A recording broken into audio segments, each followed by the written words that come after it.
Assalamualaikum warahmatullahi wabarakatuh. Saya Khalila Safira Maulana dengan NRP 501725101.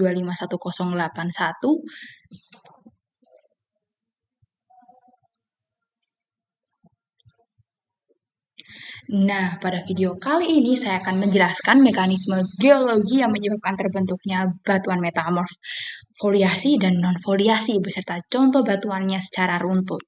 Nah, sebelum itu, batuan metamorf adalah batuan hasil transformasi atau ubahan dari batuan yang telah ada sebelumnya akibat proses metamorfosis. Nah, proses metamorfosis terjadi karena perubahan tekanan, temperatur, dan aktivitas kimia, fluida, atau kombinasi dari ketiga faktor tersebut. Dalam proses metamorfisme, batuan tidak mengalami peleburan total, tetapi mineral-mineral penyusunnya mengalami rekristalisasi sehingga terbentuk tekstur dan struktur baru yang berbeda dari batuan asalnya. Berdasarkan strukturnya, batuan metamorf dibagi menjadi dua, yaitu batuan metamorf foliasi dan batuan metamorf non-foliasi. Batuan metamorf terfoliasi itu merupakan struktur planar. Jadi sebenarnya ya, struktur foliasi itu merupakan struktur planar pada batuan metamorf yang terbentuk karena adanya penjajaran mineral-mineral menjadi lapisan-lapisan orientasi butiran maupun bidang belahan planar. Nah, mekanisme geologi pembentukan batuan foliasi terjadi akibat adanya tekanan diferensiasi atau tekanan terarah yang bekerja selama proses metamorfisme regional. Tekanan diferensial biasanya terjadi pada daerah tektonik aktif seperti zona tumbukan lempeng dan pembentukan pegunungan atau orogenesa. Nah, ketika batuan mengalami tekanan dari arah tertentu, mineral-mineral berbentuk pipih seperti mika akan tersusun sejajar tegak lurus terhadap arah tekanan utama. Selain tekanan, temperatur yang tinggi juga membantu proses rekristalisasi mineral, sehingga foliasi berkembang semakin jelas. Nah, semakin tinggi derajat metamorfisme, maka struktur foliasi juga berkembang semakin kompleks. Berdasarkan perkembangan struktur foliasinya, terdapat beberapa jenis struktur foliasi. Yang pertama, ada slaty cleavage. Slaty cleavage merupakan tipe struktur yang menunjukkan bidang belahan kontinu dengan ukuran kristal yang sangat halus sehingga tidak dapat dilihat dengan mata telanjang. Struktur ini terbentuk pada metamorfisme derajat rendah. Contoh batuannya adalah slate. Slate umumnya berasal dari shale atau batu serpih yang mengalami tekanan regional. Yang kedua adalah filitik. Struktur filitik merupakan ukuran butir halus hingga sedang dan dicirikan oleh permukaan yang mengkilap akibat susunan paralel mineral viskositas filosilikat seperti mika. Struktur ini menunjukkan derajat metamorfisnya lebih tinggi daripada slate. Contoh batuannya adalah filit. Yang ketiga adalah skistositis atau skistosik. Nah, struktur ini dicirikan oleh skistositas yang berkembang baik akibat orientasi mineral pipih secara sejajar. Ukuran mineral pada sudah cukup besar sehingga dapat dilihat langsung dengan mata. Contoh batuannya adalah skis atau sekis. Sekis biasanya banyak mengandung mineral mika seperti biotit dan muskovit. Nah, yang keempat adalah gneisik.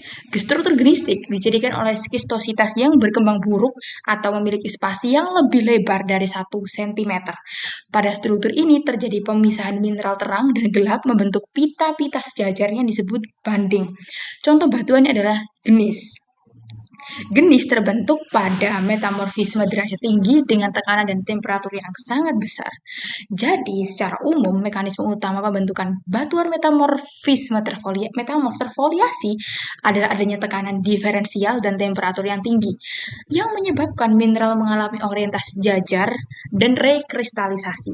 Kemudian yang kedua ada batuan metamorf non-foliasi.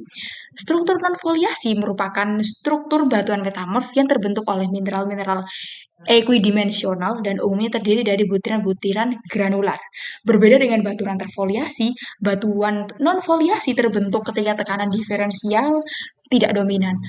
Pada proses ini, temperatur biasanya lebih berpengaruh dibanding tekanan terarah. Mekanisme pembentukannya banyak terjadi pada metamorfisme kontak, yaitu ketika batuan dipanaskan oleh intrusi magma.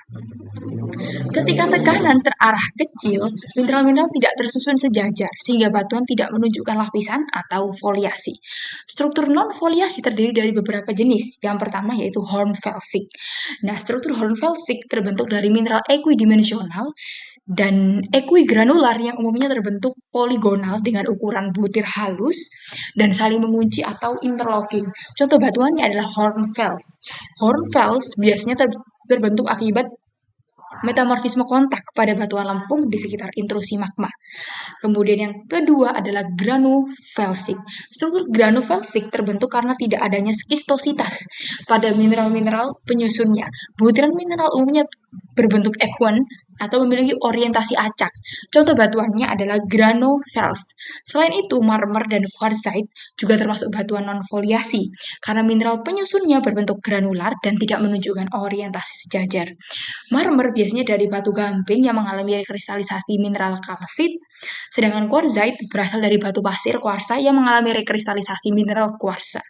Yang ketiga adalah kataklastik. Struktur kataklastik dicirikan oleh tidak adanya skistositas oleh adanya fragmen-fragmen batuan yang tertanam dalam matriks lebih halus dengan komposisi yang sama. Contoh batuannya adalah kataklastit. Struktur ini terbentuk akibat metamorfisme kataklastik di zona patahan dengan tekanan geser tinggi dan suhu relatif rendah.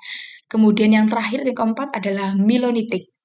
Struktur milonitik dicirikan oleh skistositas yang berkembang baik akibat pengurangan ukuran butir dan suhu yang relatif rendah. Nah, contoh batuannya, skistositas yang berkembang baik akibat pengurangan ukuran butir karena aktivitas tektonik. Contoh batuannya adalah milonitik. Struktur ini terbentuk pada zona sesar akibat deformasi plastis dan tekanan geser yang sangat kuat. Jadi dari batuan metamorf, yaitu foliasi dan non-foliasi yang sudah saya jelaskan, saya dapat mengambil kesimpulan bahwa batuan metamorf terfoliasi terbentuk akibat tekanan diferensial dan temperatur tinggi yang menyebabkan mineral-mineral tersusun sejajar sehingga menghasilkan struktur planar atau berlapis.